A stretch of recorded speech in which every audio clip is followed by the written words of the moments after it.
প্রিয় শিক্ষার্থী, আসসালামু আলাইকুম। আজকে হাজির হলাম আরেকটি নতুন ভিডিও নিয়ে এবং এই নতুন ভিডিওতে আমরা দেখব 2017 এবং 18 সালে বোর্ডে যে সকল অর্গানিক কেমিস্ট্রি থেকে এমসিকিউ আসছে সেই এমসিকিউ গুলোর সমাধানগুলো আমরা দেখব এবং ব্যাখ্যা সহকারে দেখব। আই হোপ তোমাদের উপকার হবে। সো যারা নতুন আছো, এইচএসসি 22 ব্যাচে যারা নতুন আছো তাদেরকে বলবো যে সাবস্ক্রাইব করে রাখো। আর ক্লাসটা খুব বেশি লং হবে না, খুব বেশি শর্ট হবে না, মোটামুটি ধরে রাখতে পারো 30 মিনিটের মতো একটা ক্লাস হবে। সো আমি বলবো এই 30 মিনিট পুরো মনোযোগ সহকারে একটু ক্লাসটা দেখবে, কারণ আমি জানি তোমরা অর্গানিক কেমিস্ট্রি নিয়ে খুব ভয় পাও। আর বোর্ডের যে প্রশ্নগুলো আসে এগুলো কিন্তু সব মোটামুটি ইম্পর্টেন্ট প্রশ্নগুলোই আসে। দেখা যায় কি বোর্ডের প্রশ্নগুলো কিন্তু বিভিন্ন ভার্সিটি এবং মেডিকেল ভর্তি পরীক্ষায় রিপিট হয়। সো বোর্ডের প্রশ্নগুলো কখনোই হেলাফেলা করা যাবে না। এখন থেকেই তোমাকে বোর্ডের প্রশ্নগুলো সিরিয়াসলি পড়তে হবে। এতে তুমি হবে কি, মানে অ্যাডমিশন টেস্টের সময় গিয়ে পিছনে পড়বে না। যাই হোক, তো দেখো আমরা সরাসরি ক্লাসে চলে যাই। আমাদের এর আগে যে ক্লাসটা ছিল, এর আগেটা হচ্ছে আমরা 2019 সালের বোর্ডের প্রশ্নগুলো আমরা সলভ করছি। আশা করি সেই ক্লাসগুলো তোমরা দেখছো। আজকে 2017 এবং 18 সালে দেখবো। তো 18 সালের প্রশ্ন খুবই কম, কারণ 18 সালে কোনো বোর্ড ছিল না, সবগুলো বোর্ড মিলে একটা বোর্ডের মতো পরীক্ষা হয়েছে। তো 18 সালের প্রশ্ন মনে হয় 4 থেকে 5টা, আর বাকি 17 সালে আবার প্রশ্ন অনেক বেশি। যাই হোক, তো দেখো প্রথম প্রশ্নটা হচ্ছে কোন যৌগে নাইট্রাইল কার্যকরী মূলকটি বিদ্যমান? নাইট্রাইল কোন যৌগে নাইট্রাইল কার্যকরী মূলকটি বিদ্যমান? অপশনে আছে CH3NH2, CCl3NO2, CH3Cl, NH4CNO। এখন দেখো নাইট্রাইল বললেই বুঝবা CN, এটাকে নাইট্রাইল মূলক বলা হয়। CN অর্থাৎ এটা থাকে এরকম ভাবে C ট্রিপল বন্ড N, অর্থাৎ কার্বনের সঙ্গে 3টা বন্ধন দ্বারা নাইট্রোজেন যুক্ত থাকে এবং কার্বনের যে বাকি একটা হাত, এই একটা হাত তোমার অ্যালকাইল মূলকের সঙ্গে যুক্ত থাকে। তো এই টাইপের যৌগগুলোকে বলা হয় অ্যালকাইল নাইট্রাইল যৌগ। এই টাইপের যৌগগুলোকে কি বলা হয়? অ্যালকাইল নাইট্রাইল যৌগ। আর এই যে কার্যকরী মূলকটা দেখতে পাচ্ছ, এটাকে আমরা বলি নাইট্রাইল যৌগ। আচ্ছা, আবার দেখো তোমার এটার মতোই দেখতে আরেকটা আছে আর single bond N double bond C, অথবা অনেকে এটাকে RNC এভাবেও লেখে। তো এইটা আর এইটা অনেকেই একই জিনিস মনে করে, CN আর NC অনেকে একই মনে করে, আসলে না। এটাকে বলা হয় তোমার আইসোনাইট্রাইল, এটাকে বলা হয় আইসোনাইট্রাইল, আর এটা হচ্ছে নাইট্রাইল। দুইটার ভিতরে কিন্তু পার্থক্য আছে। আবার এটাকে অন্যভাবে বলা হয় নাইট্রাসো মূলক। ঠিক আছে, এই যে এটাকে কি বলা হয়? নাইট্রাসো মূলক বলা হয়, আর এইটা হচ্ছে নাইট্রাইল মূলক। ক্লিয়ার? আশা করি বুঝতে পারছো। তো এরপরে 36 নম্বর প্রশ্ন, অর্থাৎ আমাদের দ্বিতীয় নম্বর প্রশ্নে আছে কি, কোন যৌগটি ইলেকট্রোফিলিক যুত বিক্রিয়ায় বেশি সক্রিয়? Option A butene, pentyne 1, pentyne 2, butane. কোন যৌগটি ইলেকট্রোফিলিক যুত বিক্রিয়ায় বেশি সক্রিয়? তো মনে রাখবা যে ইলেকট্রোফিলিক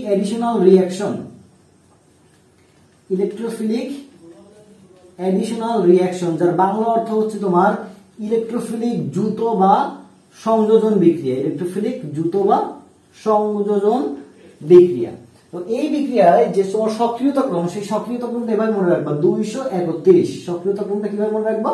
231। ওই যে আমরা ইংরেজিতে পড়ি না, যে ওই যে আমরা নাম্বার বসাই, first person, second person, third person, দোষ গুণ বিচারের ক্ষেত্রে কি যেন একটা আছে, ওই যে 123 আর 321 যে একটা রুল আছে, ঠিক সেম ভাবে এখানে মনে রাখবা 231 মানে কি? দেখো carbon double bond carbon is greater than carbon triple bond carbon is greater than carbon single bond carbon. অর্থাৎ ডাবল বন্ধন থাকলে সেটাকে আমরা কি বলি? অ্যালকিন বলি। ট্রিপল বন্ধন থাকলে সেটাকে আমরা বলি অ্যালকাইন, এবং সিঙ্গেল বন্ধন থাকলে সেটাকে আমরা কি বলি? অ্যালকেন বলি। তো মনে রাখবা যে ইলেকট্রোফিলিক যুত বিক্রিয়ায় অ্যালকিন অ্যালকাইনের চেয়ে বেশি সক্রিয়, আবার অ্যালকাইন অ্যালকেনের চেয়ে বেশি সক্রিয়। বেসিক্যালি অ্যালকেন কোনো ইলেকট্রোফিলিক যুত বিক্রিয়া দেয় না। রিঅ্যাকশন দেয়ই না, দেয় কে? অ্যালকিন এবং অ্যালকাইন। তো এই অ্যালকিন এবং অ্যালকাইনের ভিতরে সবচেয়ে বেশি সক্রিয় কে? অ্যালকিন। এখন দেখো অপশনে কি আছে? পেন্টাইন, পেন্টাইন 2, পেন্টাইন 1 আর বিউটেন। তো বিউটেন মানে কি? অ্যালকেন। সো আমরা বিউটেনটাকে বাদ দিতে পারি, কারণ প্রশ্নে বলছে কি বেশি সক্রিয় কে। সো বিউটেন বাদ, আছে কি পেন্টাইন 1, পেন্টাইন 2, দুইটা অ্যালকাইন, আরেকটা আছে বিউটিন। তো অ্যালকাইন এবং অ্যালকিনের ভিতরে কি বেশি সক্রিয়? নিশ্চয়ই অ্যালকিন বেশি সক্রিয়। সো অ্যান্সারটা কি হবে? বিউটিন। ক্লিয়ার? ওকে, তাহলে আমাদের তৃতীয় যে প্রশ্নটা আছে, সেই তৃতীয় প্রশ্নটা হচ্ছে কোন বিকারক, ওকে, তৃতীয় যে প্রশ্নটা আছে সেটা হচ্ছে কোন বিকারক ফেনল ওএইচ শনাক্তকরণে ব্যবহার করা হয়, অর্থাৎ সোজা কথায় ফেনল শনাক্তকরণে কোনটা ব্যবহার করা হয়, ফেনল শনাক্তকরণে কোনটা ব্যবহার করা হয়। তো আমি একটু এখানে অপশনগুলো কি কি আছে দেখো, ফেরিক ক্লোরাইড, ধাতব সোডিয়াম, লুকাস বিকারক আর কি সোডিয়াম বাইকার্বনেট। ওকে, তো লুকাস বিকারক নিয়ে একটু আলোচনা করি আগে, ঠিক আছে। লুকাস বিকারক এটার সংকেত কিন্তু অনেক অনেক বেশি ইম্পর্টেন্ট এবং বোর্ড পরীক্ষায় আসছে। লুকাস বিকারকের সংকেত হচ্ছে তোমার জিঙ্ক ক্লোরাইড প্লাস গাঢ় HCl, এটাকে আমরা কি বলি, লুকাস বিকারক বলি, জিঙ্ক ক্লোরাইড প্লাস গাঢ় HCl। আচ্ছা, তারপরে দেখো তোমার ধাতব সোডিয়াম, তারপর হচ্ছে গিয়ে তোমার সোডিয়াম বাইকার্বনেট, সোডিয়াম বাইকার্বনেট, তাই না, সরি সোডিয়াম কার্বনেট লিখে ফেলেছি, সোডিয়াম বাইকার্বনেট। তোমরা রাখবো সোডিয়াম বাইকার্বনেট কার্বক্সিলিক অ্যাসিড শনাক্তকরণে ব্যবহার করা হয়, কি শনাক্তকরণে, কার্বক্সিলিক অ্যাসিড শনাক্তকরণে ব্যবহার করা হয়। ধাতব সোডিয়াম এটা তোমার অ্যালকোহল শনাক্তকরণে ব্যবহার করা হয়, কি বললাম, অ্যালকোহল শনাক্তকরণে ব্যবহার করা হয়। অ্যালডিহাইড শনাক্তকরণে সরি অ্যালকাইন শনাক্তকরণে ব্যবহার করা হয়, অ্যালকাইন শনাক্তকরণে ব্যবহার করা হয় এবং কার্বক্সিলিক অ্যাসিড COOH মূলক শনাক্তকরণে ব্যবহার করা হয়। লুকাস বিকারক 1 ডিগ্রি 2 ডিগ্রি 3 ডিগ্রি অ্যালকোহল পার্থক্যকরণে ব্যবহার করা হয়, কি বললাম, লুকাস বিকারক 1 ডিগ্রি 2 ডিগ্রি 3 ডিগ্রি অ্যালকোহল পার্থক্যকরণে ব্যবহার করা হয়। আর ferric chloride FeCl3 ferric phenol, কথাটা কি বললাম, ferric phenol, ferric phenol, ferric phenol. তাহলে ফেরিক ক্লোরাইড কি শনাক্তকরণে ব্যবহার করা হয়, ফেনল শনাক্তকরণে ব্যবহার করা হয়। সো অ্যানসার হচ্ছে ফেরিক ক্লোরাইড। ওকে, এরপরে আমরা চতুর্থ প্রশ্নে চলে যাই। চতুর্থ প্রশ্নে বলছে কোন পদ্ধতিতে কার্বন শিকল হ্রাস করা যায়, কোন পদ্ধতিতে কার্বন শিকল হ্রাস করা যায়। ওকে, আচ্ছা আমরা একটা বিক্রিয়া দেখবো, তারপরে কথাগুলো বলা শুরু করবো। দুইটা বিক্রিয়া দেখবো, তাহলে আমাদের কাছে কার্বন শিকল হ্রাস এবং কার্বন শিকল বৃদ্ধি এই যে ব্যাপারটা আছে, এই ব্যাপারটা খুব ক্লিয়ার হয়ে যাবে এবং আশা করি এর পরবর্তীতে যত MCQ আসবে ইনশাআল্লাহ তোমরা এখান থেকে ভুল করবে না। ওকে, তো দেখো, ধরো আমাদের কাছে একটা যৌগ আছে, যৌগের নাম হচ্ছে তোমার CH3COONA, এটাকে আমরা ভালোবেসে বলি সোডিয়াম ইথানয়েড। এই সোডিয়াম ইথানয়েডের সঙ্গে আমরা যুক্ত করলাম সোডিয়াম হাইড্রোক্সাইড এবং প্রভাবক হিসেবে আমরা বিক্রিয়া দিলাম ক্যালসিয়াম অক্সাইড। তো হয় কি দেখো, এই COONA এইটুকু অংশ এই সোডিয়াম অক্সাইডের সঙ্গে যুক্ত হয়ে উৎপন্ন করে Na2CO3 এবং এই যে CH3 সে গিয়ে বাধ্য হয়ে যুক্ত হবে এই হাইড্রোজেনের সঙ্গে, তাহলে আলটিমেটলি উৎপন্ন হচ্ছে CH4। এটা একটা জৈব বিক্রিয়া, আশা করি কারো কোনো কনফিউশন নাই।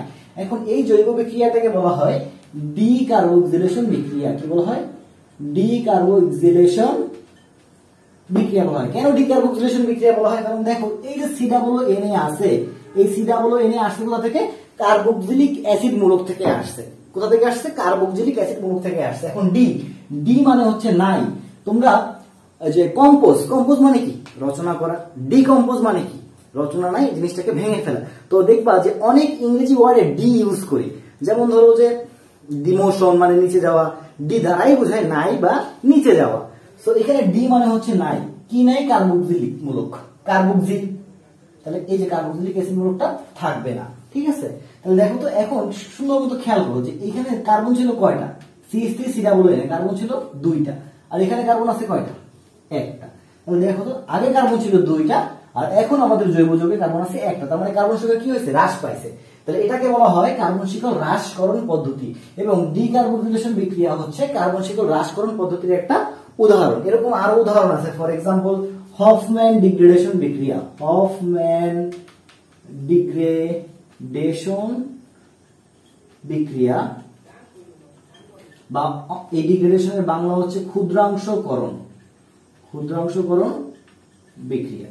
ওকে, তো এটা গেল ডিগ্রেডেশন বিক্রিয়া বা তোমার হচ্ছে কার্বন শিকল হ্রাস করার পদ্ধতি। তো দেখো এখন অপশন আছে কি, উডস বিক্রিয়া, উডস ফিটিং বিক্রিয়া, ডিকার্বক্সিলেশন বিক্রিয়া, কার্বিলামিন বিক্রিয়া। ওকে, তো আমরা কি পাইলাম, আমরা পাইলাম যে ডিকার্বক্সিলেশন বিক্রিয়া কি হয়, কার্বন সংখ্যা হ্রাস পায়। দেখো এটা ছিল মূল বিক্রিয়া, এটা হচ্ছে মূল উৎপাদ। মূল বিক্রিয়কের কার্বন সংখ্যার চেয়ে মূল উৎপাদের কার্বন সংখ্যা কি কম, এই জন্য এটাকে আমরা বলি কি তোমার কার্বন শিকল হ্রাস করার পদ্ধতি। ওকে, আর যে উডস বিক্রিয়া, উডস ফিটিং বিক্রিয়া, এগুলোতে কি হয়, কার্বন সংখ্যা বৃদ্ধি পায়। কি বললাম, এই যে উডস বিক্রিয়া, উডস ফিটিং বিক্রিয়া, এগুলোতে কি হয়, কার্বন সংখ্যা বৃদ্ধি পায়। আশা করি এটুকু তোমরা বুঝতে পারছো।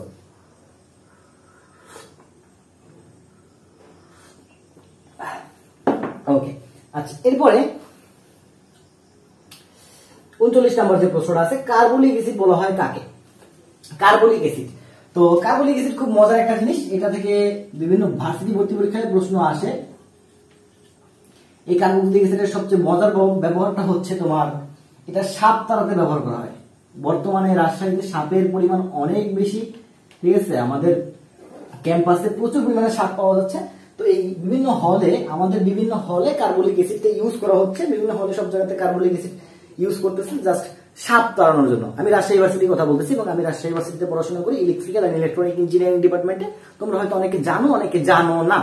আচ্ছা, তো দেখো এই কার্বলিক অ্যাসিডের শব্দ হচ্ছে এরকম, একটা বেনজিন, তার সঙ্গে কি থাকবে, ওএইচ থাকবে, এবং এটাকে আমরা ভালোবেসে কি বলি, ফেনল বলি। তাহলে যাহাই কার্বলিক অ্যাসিড তাহাই আবার কি, ফেনল। তাহলে ফেনলের অপর নাম কি, কার্বলিক অ্যাসিড। আচ্ছা, এবং এই কার্বলিক অ্যাসিড কিন্তু তোমার আবার অ্যান্টিসেপটিক হিসেবেও ব্যবহার করা হয়। কি, অ্যান্টিসেপটিক হিসেবেও ব্যবহার করা হয়, আবার ডিসইনফেক্ট্যান্ট এটা হিসেবে ব্যবহার করা হয়। এখন ডিসইনফেক্ট্যান্ট মানে কি, জীবাণুনাশক।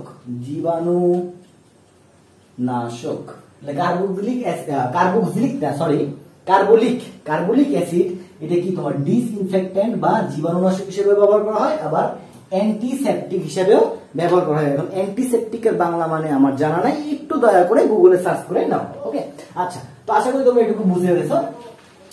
এবার পরের প্রশ্নটা হচ্ছে, রাজশাহী বোর্ড 2017 সালে আসছে যে লুকাস বিকারক ব্যবহার হয় কিসে?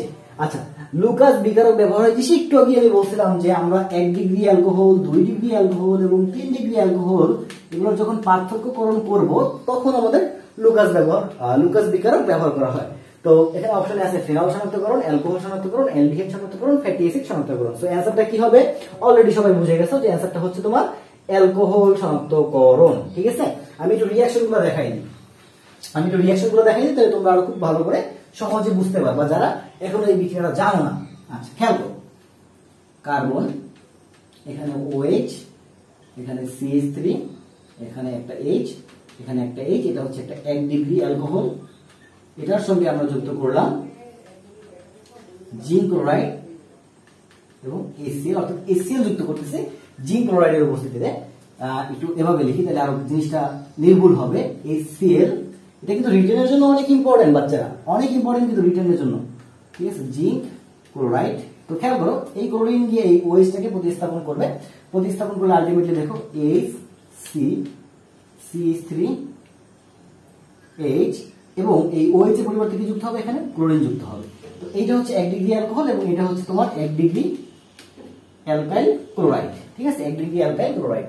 আচ্ছা, এবার ঠিক সেম ভাবে ধরো যে আমাদের কাছে আছে 2 ডিগ্রি অ্যালকোহল। 2 ডিগ্রি অ্যালকোহলটাকে আমরা এভাবে লিখি R2COH। ঠিক আছে, তার সঙ্গে যদি আমরা HCl যুক্ত করি জিঙ্ক ক্লোরাইডের উপস্থিতিতে, এই ক্লোরিনকে OH কে প্রতিস্থাপন করবে, প্রতিস্থাপন করলে উৎপন্ন হবে আলটিমেটলি দেখো উৎপন্ন হবে R2CCl, এবং এটাকে আমরা বলি 2 ডিগ্রি অ্যালকাইল ক্লোরাইড। তো 2 ডিগ্রি অ্যালকাইল ক্লোরাইড যখন উৎপন্ন হবে তখন 5 থেকে 10 মিনিট পর অদক্ষেপ সৃষ্টি হবে, সাদা একটা অদক্ষেপ সৃষ্টি হবে। এবং এটা দেখে আমরা বুঝতে পারবো যে না, পূর্বে এখানে কি ছিল, অ্যালকোহল ছিল। কয় ডিগ্রি অ্যালকোহল? 2 degree alcohol. এবার দেখো 3 ডিগ্রি অ্যালকোহল যদি হয়, 3 ডিগ্রি অ্যালকোহলের সঙ্গে আমরা HCl যুক্ত করব জিঙ্ক ক্লোরাইডের উপস্থিতিতে, এবং এই ক্লোরিন গিয়ে OH কে প্রতিস্থাপন করবে, প্রতিস্থাপন করলে আলটিমেটলি উৎপন্ন হবে 3 ডিগ্রি অ্যালকাইল ক্লোরাইড। এবং এই 3 ডিগ্রি অ্যালকাইল ক্লোরাইডের সাথে সাথে, অর্থাৎ সঙ্গে সঙ্গে অদক্ষেপ সৃষ্টি হবে, সাথে সাথে অদক্ষেপ সৃষ্টি হবে, এবং সাথে সাথে অদক্ষেপ সৃষ্টি হবে বলেই আমরা বলতে পারবো যে এখানে পূর্বে কি ছিল, 3 ডিগ্রি অ্যালকোহল ছিল। আশা করি এটুকু বুঝতে পারছো। এবং এবার 1 ডিগ্রি অ্যালকোহলের ব্যাপারটাতে আসি। 1 ডিগ্রি অ্যালকোহলের ক্ষেত্রে হবে কি, যে সাথে সাথে অদক্ষেপ সৃষ্টি হবে না, 5 থেকে 10 মিনিট পরও অদক্ষেপ সৃষ্টি হবে না, অর্থাৎ কখনোই অদক্ষেপ সৃষ্টি হবে না। তো আসলে দেখো আমরা 1 ডিগ্রি অ্যালকোহল, 2 ডিগ্রি অ্যালকোহল এবং 3 ডিগ্রি অ্যালকোহল কি পার্থক্য করতেছি কিসের সাহায্যে? লুকাস বিকারকের সাহায্যে। এখানে লেখছে যদিও অ্যালকোহল শনাক্তকরণে, কিন্তু আসলে হবে alcohol পার্থক্যকরণে।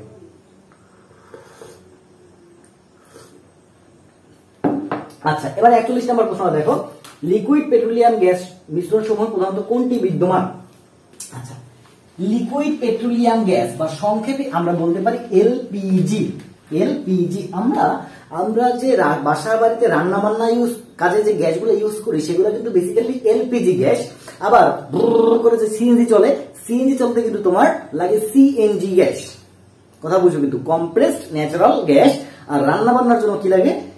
Liquid petroleum gas. Okay, LPG এটা কোন কাজে ইউজ করা হয়? রান্না বান্না। রান্না তো বুঝলাম, বান্না কি? বান্না হচ্ছে বাঙালিদের আর কি কথার সঙ্গে ওই যে চায়ের সঙ্গে টা, রান্নার সঙ্গে বান্না। আচ্ছা, তো এই যে এলপিজি গ্যাস ইউজ করি আমরা, এই এলপিজি গ্যাসের ভিতরে তোমার মেইনলি থাকে প্রোপেন প্লাস বিউটেন। কি থাকে? প্রোপেন এবং বিউটেন থাকে। প্রোপেন থাকে 75% এবং বিউটেন থাকে 25%। খুবই ইম্পর্টেন্ট কোশ্চেন, মেডিকেল ভর্তি পরীক্ষা 2017 সালে এই প্রশ্ন আসছিল। মেডিকেল ভর্তি পরীক্ষা 2017 যারা রান্নার গ্যাসে কোন কোন গ্যাস থাকে? প্রোপেন এবং বিউটেন থাকে। আর রান্নার গ্যাস মানে কি? LPG gas. তাহলে এখানে বলছে কি এলপিজি গ্যাস সমূহ কোন মিশ্রণগুলো প্রধানত বিদ্যমান? তাহলে প্রোপেন এবং বিউটেন। এবার খেয়াল করো, সবচেয়ে মজার বিষয়টা কি দেখো, সবচেয়ে মজার বিষয় হচ্ছে এই প্রশ্নটা আসছে 2017 সালে যশোর বোর্ডে। 2017 সালে যশোর বোর্ডে এই প্রশ্ন আসছে, আবার 2017 সালে মেডিকেল ভর্তি পরীক্ষায় এই প্রশ্নটা আসছে। তা আমি ক্লাস শুরু করার আগে কি বলছিলাম যে বোর্ড প্রশ্নগুলো খুবই ইম্পর্টেন্ট, কারণ এখান থেকে তোমার পরবর্তীতে ভার্সিটি এবং মেডিকেলে কিন্তু প্রশ্ন আসতে পারে এবং রিপিট হয়, তার কিন্তু আমরা প্রমাণ অলরেডি পেয়ে গেলাম। সো প্লিজ ক্লাসটা যারা দেখতেছো লাইক দিয়ে দাও, কমেন্ট করে দাও যে ভালো লাগতেছে। ওকে, আচ্ছা, এরপরে কোশ্চেনটা হচ্ছে ইথানোয়িক অ্যানহাইড্রাইডের সংকেত কোনটি? ইথানোয়িক অ্যানহাইড্রাইডের সংকেত কোনটি? ওকে ওকে, ভেরি গুড, গুড প্রশ্ন। তো ফার্স্ট অফ অল আগে এগুলো কিভাবে নির্ণয় করবা? তোমাদের আগে জানতে হবে what is anhydride. What is anhydride, কথাটা বুঝতে পারছো? তো অ্যানহাইড্রাইডের কার্যকরী মূলক হচ্ছে তোমার COO। এটা হচ্ছে অ্যানহাইড্রাইডের কার্যকরী মূলক। এটা কি? অ্যানহাইড্রাইডের কার্যকরী মূলক। এখন আমাদের প্রশ্নে বলছে কি ইথানোয়িক অ্যানহাইড্রাইডের সংকেতটা কি? আচ্ছা, তো দেখো এখানে একটা ফাঁকা হাত আছে, এখানে একটা ফাঁকা হাত আছে, ঠিক আছে? এখানে কার্বনের একটা ফাঁকা হাত আছে, এখানে একটা ফাঁকা হাত, মানে যোজনী আছে। তো বলছে কি ইথানোয়িক অ্যানহাইড্রাইড। এখন ইথ মানে কি? ইথ মানে কয়টা কার্বন? দুইটা কার্বন না? তাহলে দেখো আমার এখানে অলরেডি একটা কার্বন আছে। আমরা এই পাশে কি আছে এটা ভুলে যাই, আমরা এই পাশে যে কি আছে এটা আমাদের জানার টোটালি দরকার নাই। আমাদের এখানে একটা কার্বন আছে, তাহলে আরেকটা কার্বন দরকার। তাহলে আরেকটা কার্বনের কি বসাবো আমরা? অ্যালকাইল মূলক বসাবো। বসাই দিলাম অ্যালকাইল মূলক। ক্লিয়ার? তাহলে এটা হয়ে গেল এখন আমাদের ইথানোয়িক অ্যানহাইড্রাইড। এখন এই ফাঁকা হাতে কি বসবে? হাইড্রোজেন না। এই হাইড্রোজেন বসলে কিন্তু সেটা অ্যালডিহাইডের সংকেত হয়ে গেল। এখানে হাইড্রোজেন কিন্তু বসবে না। তাহলে এখানে একটা অ্যালকাইল মূলক বসবে। এখন সবচেয়ে ক্ষুদ্রতম অ্যালকাইল মূলক CH3 বসাইলাম। ডাজন্ট ম্যাটার, আমাদের এইটুকু অংশ দেখেই কিন্তু আমাদের কাজ হয়ে গেছে। তাহলে CH3 CO CH3। তাহলে দেখো তো এটা আছে কোথায়? CH3 CO CH3, এই যে এটা গ নম্বর। সো আশা করি তোমরা অ্যান্সার পেয়ে গেছো। আর এই যে খ নম্বরে যেটা দেখতে পাচ্ছ, এই যে খ নম্বর, দ্বারা কালারটা চেঞ্জ করে দেখাই। এই যে খতে যেটা দেখতে পাচ্ছ এটা কিন্তু কোনো সংকেতই না, এরকম কোনো জৈব যৌগ পাওয়া যায় না। আর ক নম্বরে যেটা দেখতে পাচ্ছ এটা একটা কিটোনের সংকেত, এখানে একটা কিটোনের সংকেত। আর ঘ নম্বরে যেটা দেখতে পাচ্ছ এটা হচ্ছে একটা ইথারের সংকেত। ইথারের সংকেত আশা করি সবাই বুঝতে পারছো। ওকে, তারপরে দেখো জৈব যৌগের আয়ন সমূহ কোন ধরনের বন্ধন দ্বারা গঠিত? এটা সবাই জানো, জৈব যৌগের আয়ন সমূহ কোন বন্ধন দ্বারা গঠিত? সমযোজী বন্ধন দ্বারা গঠিত। সো এটা আমাদের আর নতুন করে না বললেও চলবে, আশা করি তোমরা সবাই বুঝতে পারছো, এটা আমাদের নতুন করে না বললেও চলবে। আচ্ছা, এবং এটা কিন্তু আমার মনে হয় যে খুব সম্ভবত এটাও একটা মেডিকেলের প্রশ্ন ছিল, আমার যতটুকু মনে পড়ে, কারণ আমি অনেক মেডিকেল ক্লাস নিছি তো মেডিকেলের জন্য, তো আমার কাছে মনে হচ্ছে যে এটা একটা মেডিকেলের প্রশ্ন ছিল খুব সম্ভবত, খুব মনে পড়তেছে। ওকে, তো নিম্নে উল্লিখিত কোন যৌগে sp2 সংকরণ ঘটে? নিম্নে উল্লিখিত কোন যৌগে sp2 সংকরণ ঘটে? এবং এটা 10 নম্বর 2017 সালের প্রশ্ন।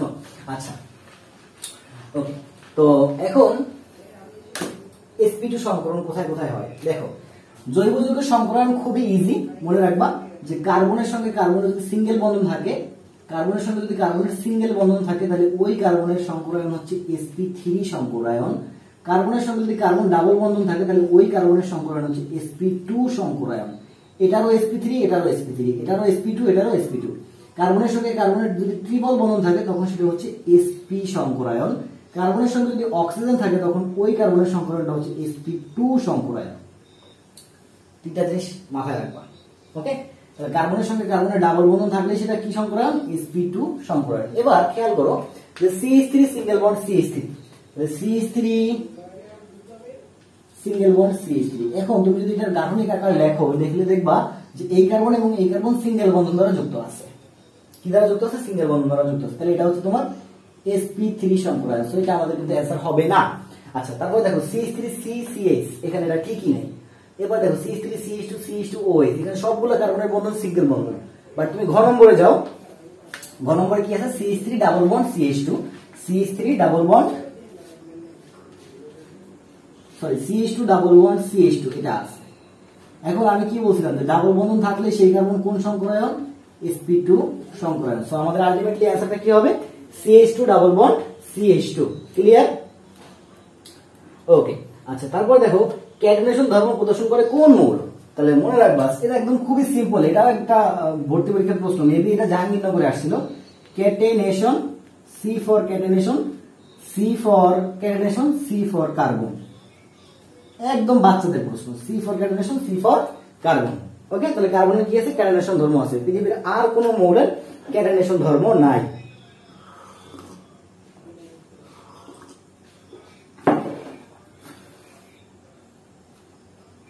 আচ্ছা, আজকাল স্যালিসাইটিক, ওকে এটা একটু ভুল লিখছে, এটা হবে স্যালিসাইলিক, স্যালিসাইলিক হবে।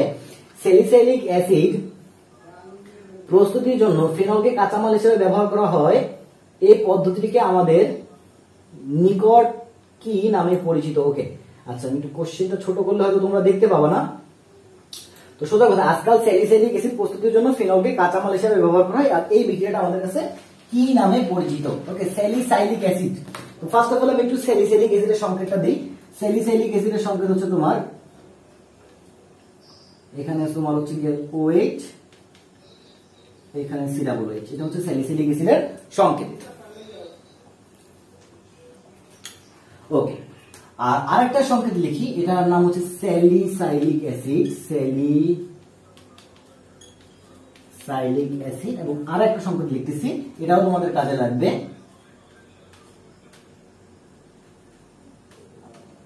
OH CHO, এটার নাম হচ্ছে স্যালিসালডিহাইড, স্যালিসালডিহাইড। এখন খেয়াল করো যে এই স্যালিসাইলিক অ্যাসিড এবং এটা হচ্ছে স্যালিসালডিহাইড। এই স্যালিসাইলিক অ্যাসিড থেকে পরবর্তীতে তোমার কি তৈরি করা হয় জানো তোমরা? আমাদের জ্বর হইলে পরে আমরা কি খাই? প্যারাসিটামল খাই, বা হচ্ছে গিয়ে তোমার ওটা কি বলে, অ্যাসপিরিন খাই।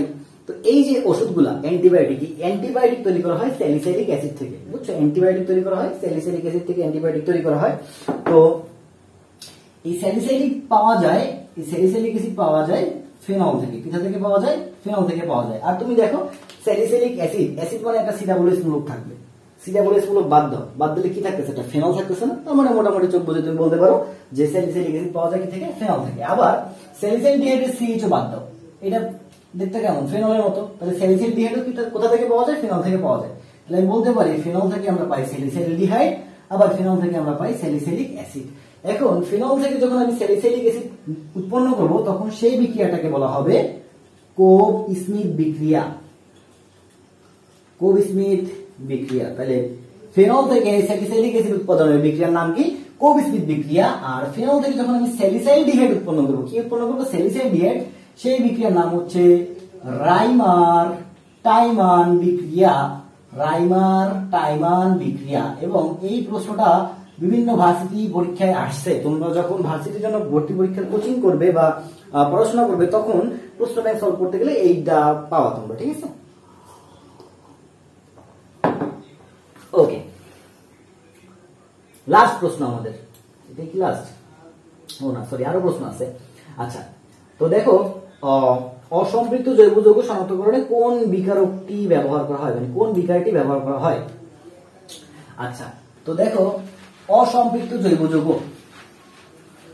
যৌগের সম্পৃক্ততা পরীক্ষা এবং অসম্পৃক্ততার পরীক্ষা,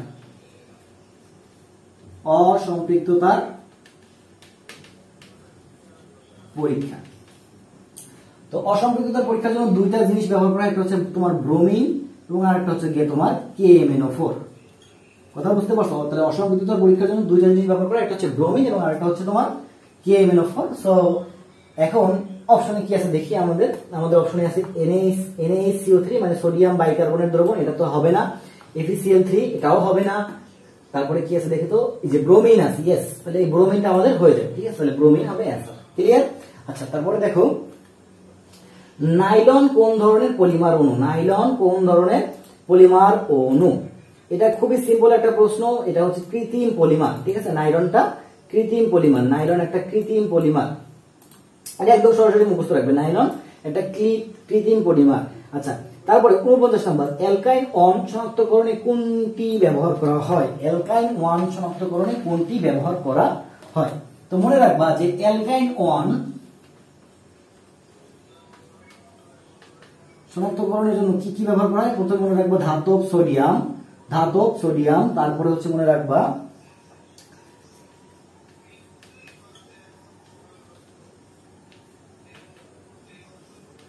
ডাইঅ্যামিন সিলভার ক্লোরাইড। ঠিক আছে, কি বললাম? ডাইঅ্যামিন সিলভার ক্লোরাইড এবং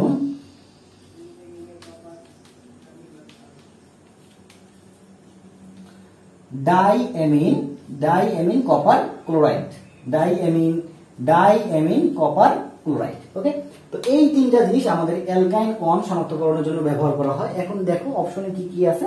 অপশনে আছে তোমার C6H5MgBr, এটাকে আমরা বলতে পারি এটা একটা গ্রিগনার্ড বিকারক। সো গ্রিগনার্ড বিকারক কখনোই হবে না।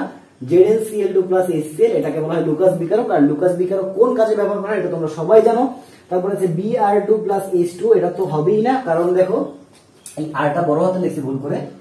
Br2 প্লাস H2, এই যে ব্রোমিন, এটা ব্যবহার করা হয় কিসে? একটু আগে আমরা পড়ছি অসম্পৃক্ততার পরীক্ষার জন্য। কিসের জন্য? অসম্পৃক্ততার পরীক্ষার জন্য এটা ব্যবহার করা হয়। তাহলে দেখো CuNH3Cl অর্থাৎ ডাইঅ্যামিন কপার ক্লোরাইড, এটাই ব্যবহার করা হয় কি? অ্যালকাইন ওয়ান শনাক্ত করার জন্য। সো অ্যানসার হচ্ছে ক। ওকে, উদ্দীপকের বিক্রিয়াটি কোন ধরনের? সরি, এখানে বিক্রিয়াটা আসে নাই, তো এই প্রশ্নটাকে আমাকে বাদ দিতে হচ্ছে। তাহলে এই প্রশ্নটা আমাকে বাদ দিতে হবে। সরি, এখানে পুরো প্রশ্নটা ক্লিয়ারলি আসেনি, এটাকে আমরা বাদ দিলাম। আচ্ছা, এরপরে অ্যালকেনের সাধারণ সংকেত কোনটি? এই প্রশ্নটা আমার মনে হয় যে এমন কোনো জায়গা নাই যেখানে আসে নাই। ঢাকা ভার্সিটি থেকে শুরু করে এমন কোনো জায়গা নাই যেখানে আসে নাই। বোর্ড পরীক্ষা তোমরা দেখতেই পাচ্ছ, বরিশাল বোর্ড 2017 সালে।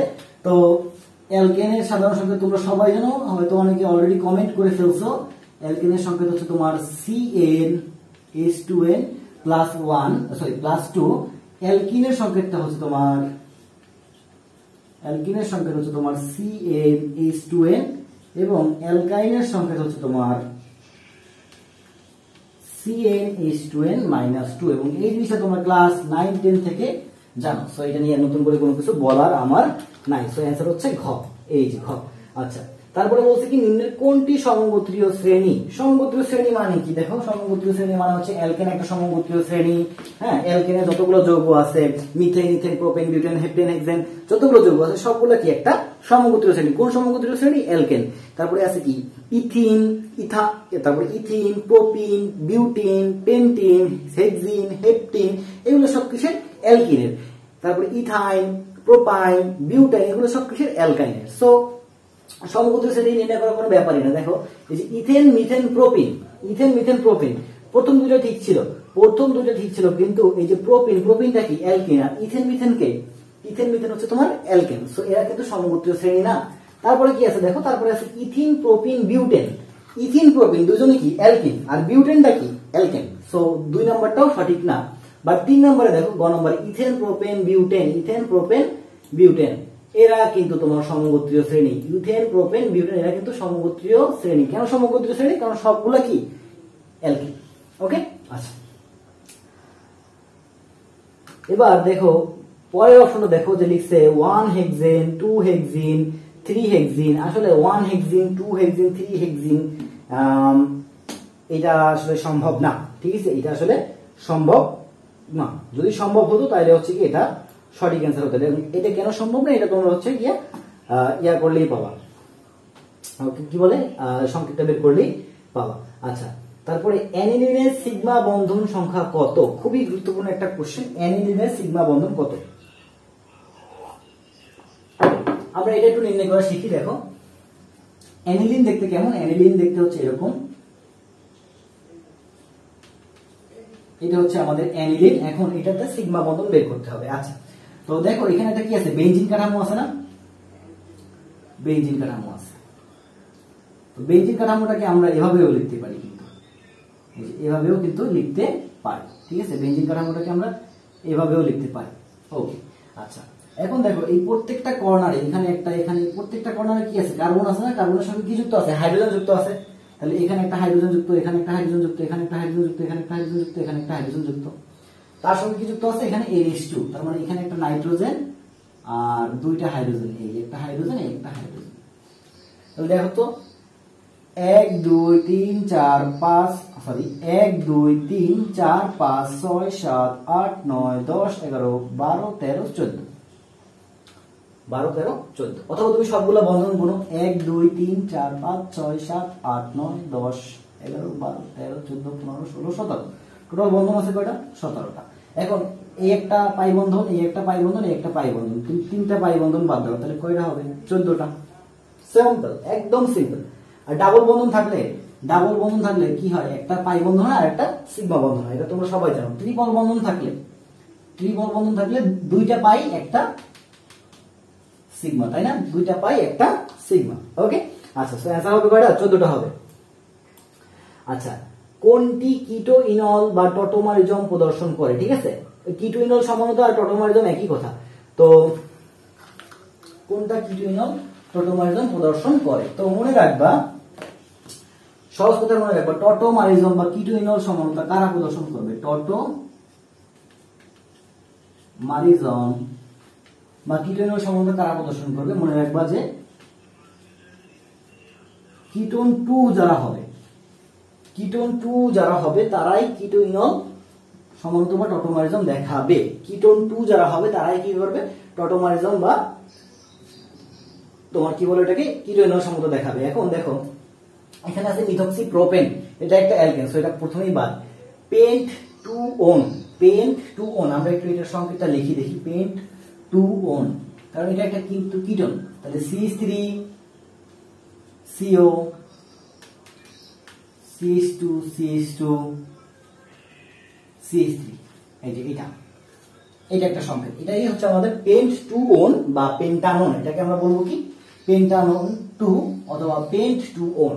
আর এটা হচ্ছে প্রোপানন 1, প্রোপানন 1 আসলে সম্ভব না, মনে রাখবা কিটোন 1 কখনোই পসিবল না, কিটোন 1 কখনোই পসিবল না, কারণ 1 মানে হচ্ছে কার্যকরী মূলকটা 1 নাম্বার কার্বনে, আর কিটোনের কার্যকরী মূলক 1 নম্বরে যদি থাকে তাহলে তার অবস্থাটা হয় এরকম, ঠিক আছে। মনে করো যে 1 নম্বরে যদি থাকে তখন কিটোনটা এইখানে আছে, কিন্তু এটা কি সম্ভব না, কারণ এই কার্বনে একটা হাত ফাঁকা আছে, এখানে আরো একটা কিছু একটা বসতে পারে।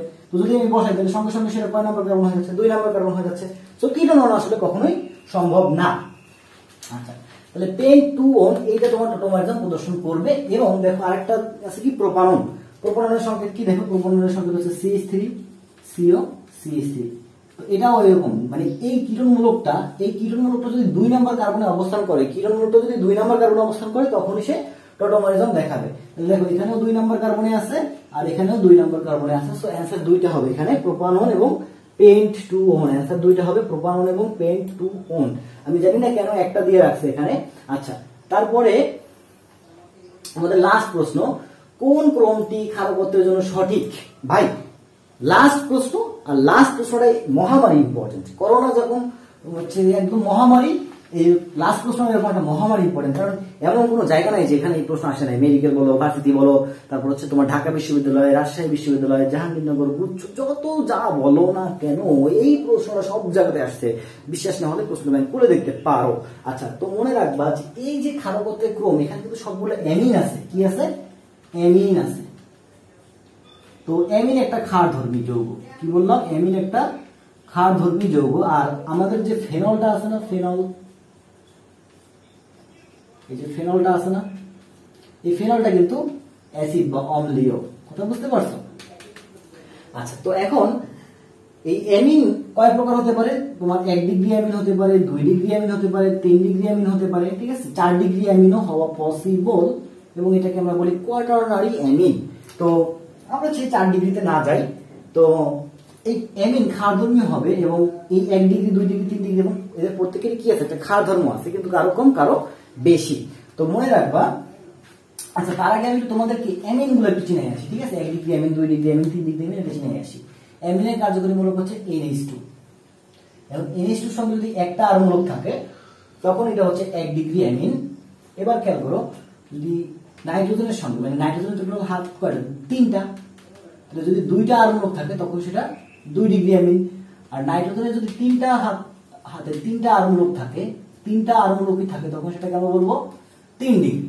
তখন সেটা কেন বলবো? 3 ডিগ্রি। আচ্ছা, আরেকটা হচ্ছে তোমার অ্যামোনিয়া। অ্যামোনিয়াও কিন্তু ক্ষারধর্মী, এটা তোমরা সবাই জানো।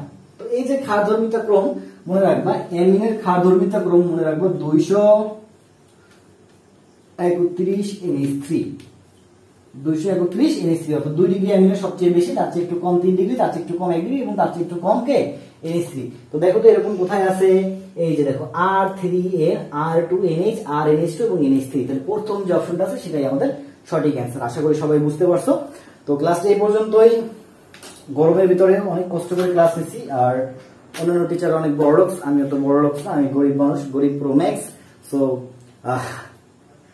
বলতে হয় না, তারপরে বলতেছি যে বাসার ফ্যান যেটা ছিল সেই ফ্যানটা অফ করে মোটামুটি লাইট জ্বালাই ক্লাস নেওয়া লাগতেছে। তারপর আমি জানি না অন্ধকার কিনা,